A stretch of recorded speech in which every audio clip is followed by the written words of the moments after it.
So I want to talk about a case that's pretty chilling, especially on the heels of the whole Starbucks thing.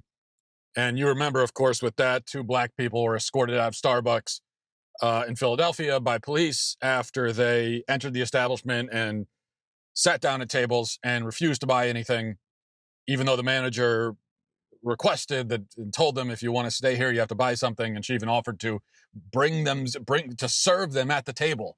You know, she was going out of her way to enforce the policy in a very polite way, but they refused to leave and they refused to buy anything. So she called the police. Only thing she could do, and then she was fired for.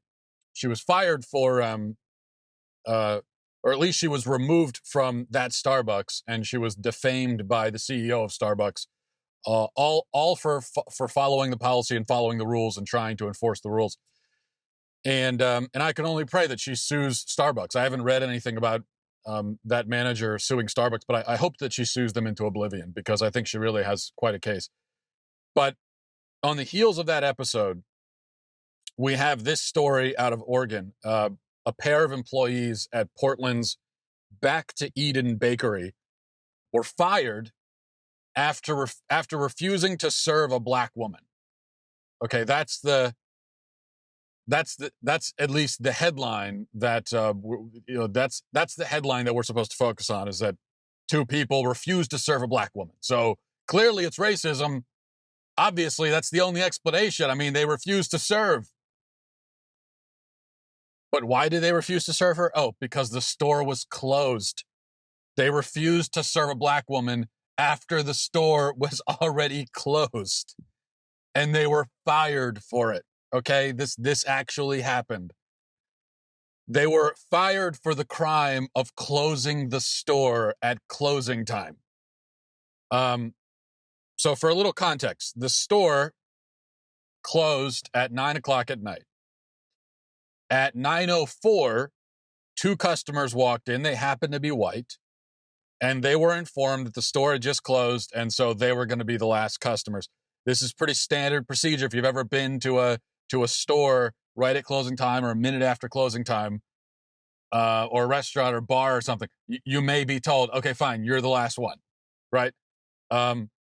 Very often, the first customers to come in right after closing, they will get the honor of being the very last ones, and they'll be told that. Or think about if you're in a grocery line and the light has just turned off, but you slide into the line quickly, and then many times the cashier will say, okay, you're the last one. So they were the last ones. They were given that distinguished honor. And then a couple minutes after that, another woman walks in. She happens to be black, and her name is Lillian Green. She's informed that the women in front of her are the last ones and the store's closed. So what does she do? She proceeds to take out her phone and start filming. And she starts filming, and she accuses a store of racism for refusing to serve her after the store had already closed. This apparently is the first time she'd ever encountered the concept of a closed establishment. Lillian Green has never heard of stores closing before. She had no idea that happened. She was shocked by it. She thought that all stores everywhere are open all the time. So she took a video, and and it went viral. And very quickly, the employees were fired. Now, the bakery owner, John Blomgren is his name, which just seems like a perfect name for everything going on. I don't know why. It just seems like the perfect name. So Blomgren issues a lengthy statement on Facebook, which has since been deleted for some reason. He issues a lengthy statement talking about why he fired the employees, and explaining the whole situation. And it's a truly incredible statement. So Blomgren says himself that the employees who denied service to the black woman who came in after closing, they are not racist. He says that himself. He knows that they're not racist. And he knows they didn't have racist intentions. He knows that too. Yet, and I'm quoting here, in this situation, it doesn't really matter, because Lillian felt like she had been discriminated against. So she felt like she had been discriminated against. So it doesn't really matter what was intended. All that matters is how this woman felt about it. He goes on to say that sometimes impact outweighs intent, and when that happens, people need to be held accountable. Since both Lillian and the clamoring public were demanding that these staff members be fired, that is what we did, putting these two women out of work.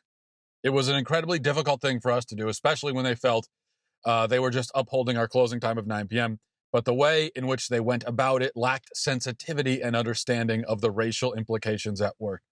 Oh my gosh. So what do we have here? And then, by the way, Blomgren also said in a statement that Back to Eden Bakery is 100% committed to being a welcoming and supportive environment for all customers who share our values of inclusivity and dismantling the white supremacist heteropatriarchy. So it's not going to surprise you to learn that this is a vegan bakery, by the way. You probably won't be surprised to learn that. But that's not the point. The point is that he admits that the employees didn't actually do anything wrong. But all that really matters is how the poor, aggrieved Lillian feels about it. And he even admits that he fired his employees because of the clamoring public. He came out and said, yeah, I got rid of them because of the pitchfork mob. So that's what I did. You know, what else am I going to do? The right thing? Come on. So it matters what the clamoring public wants, according to Blomgren. It matters how Lillian feels.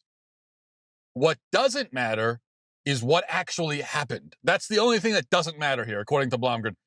The only thing that doesn't matter is the reality of the situation. That's what doesn't matter. But the hallucinations and the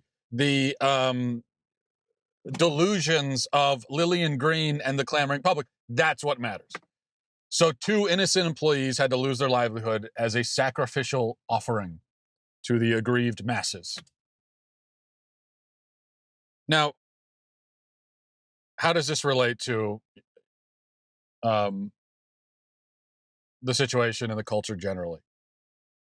Well, because this, whether it's this or the Starbucks thing, and I think you've got a real precedent here with Starbucks and with this. I mean, this is a really dangerous precedent.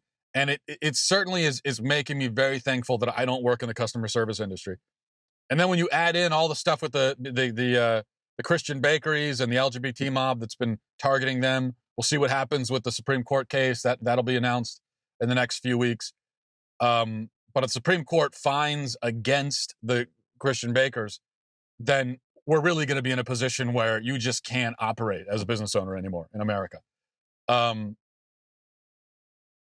So this is the inevitable result when people are empowered to interpret something however they want to interpret it, and then impose that interpretation on everyone else. This is what happens. So look at it this way. In any human conversation or interaction, there are basically 3 things. There are 3 factors at work here. So number one, in anytime something is said to another person, there's 3 factors. Number one, there is what is actually said. Okay, so that's one factor. What was actually said? The second factor, what was meant? What did the person mean when they said it? Okay, that's the second factor. Third factor, what did the person who was being spoken to, what did they hear? How did they interpret it? Those are the 3 elements of any human exchange, right? Now, things go really smoothly if all 3 of those things line up. If the speaker means what he says and says what he means, and the hearer hears what is said and understands what is meant, that's how you have a successful human interaction. That's when you can give each other a high five and say, yes, we interacted as human beings in a satisfactory manner. Because it's such a rare thing these days that you really have to stop and appreciate it when it happens. But a breakdown occurs when one of those 3 factors falls out of step with everything else, when there's a disharmony among those 3 factors. So if what a person says doesn't line up with what they mean, there's going to be a miscommunication. And If what a person hears doesn't line up with what was said or what was meant, then there's a miscommunication. But here's the thing, okay? This is the really important point that I want everyone to, we all need to understand. If I speak clearly and honestly, and I use the appropriate language to convey my meaning, and yet you hear something entirely and completely different from what I said or meant, that's on you. That's your fault. That's not my fault. I don't need to apologize for it. I shouldn't get fired for it. I'm not responsible for your misinterpretation in that case. I have done my job. I said what I meant. I said it clearly, and that's all I can do. Now the ball's in your court. I cannot be held accountable for your unwillingness or inability to understand something that was clearly communicated to you. So if I say to you, for instance, oh, I'm sorry, the store is closed for the evening, I can't serve you. That's a clear, that if I say that, that's a very clear statement. And any person with at least more than 7 or 8 brain cells in their head understands what that means. It's a very clearly conveyed idea. So if that's what I say and that's what I mean, and that statement indeed reflects my intentions and my meaning, and yet what you hear in your head is, we don't serve your kind here, get out. This is for white people only. If that's how you hear it, when all I said was, we're closed, and you hear, this is a store for white people, that we're segregated, well, that's your fault. That's on you. I shouldn't be punished for it. You're the one who owes me an apology for wildly misconstruing some very simple statement. You owe me. You should apologize to me. I demand an apology from you in that case, because I did my job. You didn't do your job, which was to just simply listen to what I said and understand it. So likewise, if I say, oh, these tables are for customers only, I need you to buy something if you're going to sit here, which is what the Starbucks manager said to the 2 black gentlemen that were at the Philadelphia Starbucks. If I say that, and you hear, only white people are allowed in Starbucks, yet again, that's on you. That's your fault. You owe me an apology for misconstruing what I said. I communicated my meaning and intention as clearly as humanly possible, yet you snatched it out of the air and twisted it into the weirdest little pretzel that you could, and then you beat me over the head with it. Now I need the apology. I am the victim in that scenario, not you. You're the bully. My only job in an exchange with you is to convey my meaning clearly and understandably. Your only job is to understand my meaning.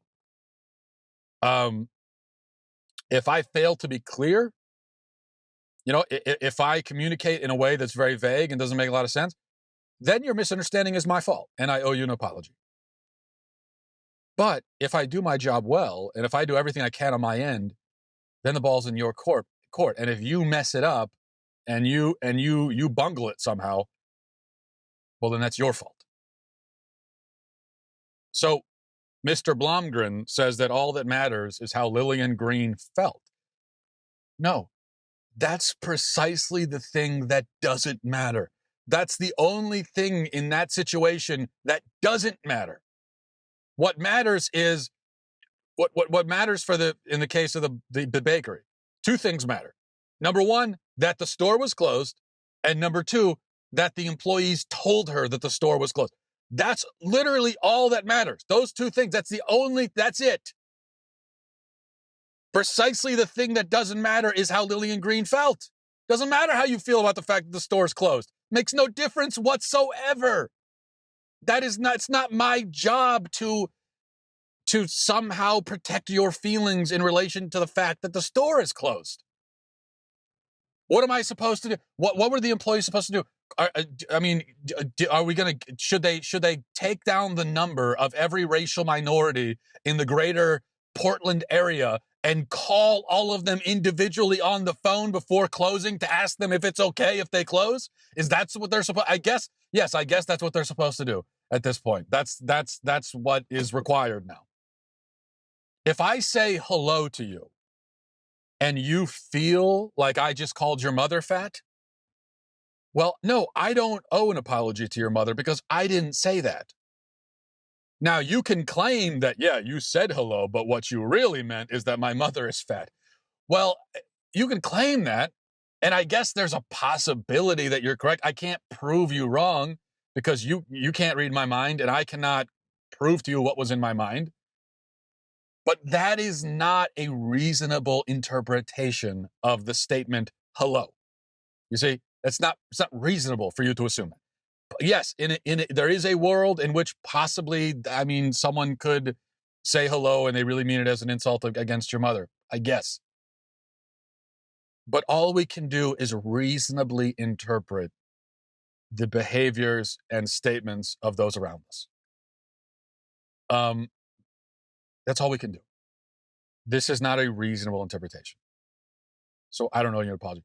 If I tell you that it's raining outside and you feel like what I really said was it's sunny out, or if I say it's raining outside, but you feel like my intention was to tell you that it's sunny, and so you walk outside without a jacket on or without an umbrella and you get drenched, the fact that you're drenched is not my fault. It's your fault. I told you. Again, I did my job. This has become, this is maybe the number one problem with the way, with our communication in this country. It's the number one source of all the miscommunication, is that people think they have the right to just to essentially tell you what you meant by what you said or did.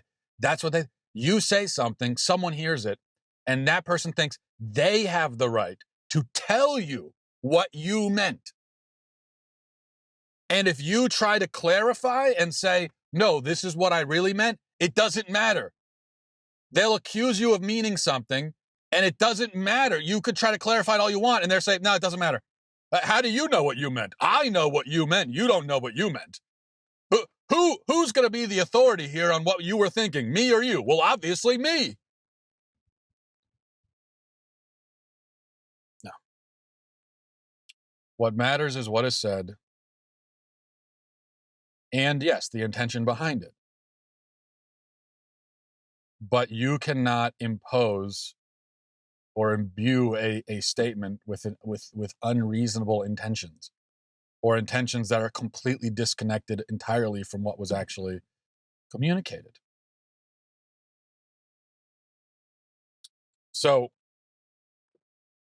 now let's very quickly, an example on the other end of the spectrum. Okay. An example on the other end of the spectrum. Let's take the Roseanne situation from a couple days ago. So she tells a joke on Twitter saying that a black woman who was born in Iran is the love child of the Muslim Brotherhood and Planet of the Apes. Okay. Now, later she claims that she didn't mean that to be racist. But in that case, it is very reasonable for people to interpret a comment like that as racist. That, in fact, is the most reasonable interpretation of what was said. So in that case, even when she comes back after the fact and says, oh yeah, I said something blatantly racist, but I didn't mean it in a racist way. Well, no, that doesn't work, because now you're being the unreasonable one. In that case, you said something very clear. Your statement was very clear. You said a black woman is the love child of Planet of the Apes. That's a clear statement. And the meaning is very clear. And now you're trying to backtrack later, and you yourself are trying to imbue that statement with a meaning or an interpretation that is completely disconnected from what was actually said. So yeah, you can't do that either. So like if I say to you, your mother is fat, and then later I say, no, I just meant to say hello. Well, no, I can't do that because that's not what I said. If I wanted to say hello, I should have just said hello.